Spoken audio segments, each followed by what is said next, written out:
Պարզվում է մեր նյարդային համակարգը, երբ որ ինչ-որ իրավիճակ է լինում, թրիգեր է լինում,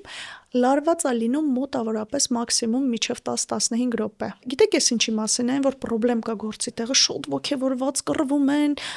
մեյլ են անում, զանգում, ինչ-որ բան են ասում ու դրանից հետո օրինակ կարող է փոշմանեն կամ ասեն սուր արձագանքեցի ու հակառակը։ Էլի մեր տատիններին հիշեմ տակ գլխով որոշում մի կայացրու, օրինակ գնում ա տուն, հեչել այդ մեյլը չի անում, չի զանգում, միթինգ չի անում, առավոտ արթնանում ա, լրիվ այլ ձև է արձագանքում։ Պարզվում է, եթե դու այդ ժամանակահատվածը ձգում ես, իմիջիալուց հիշեք ու հաշվի առեք, այս շատ կարևոր կետ է,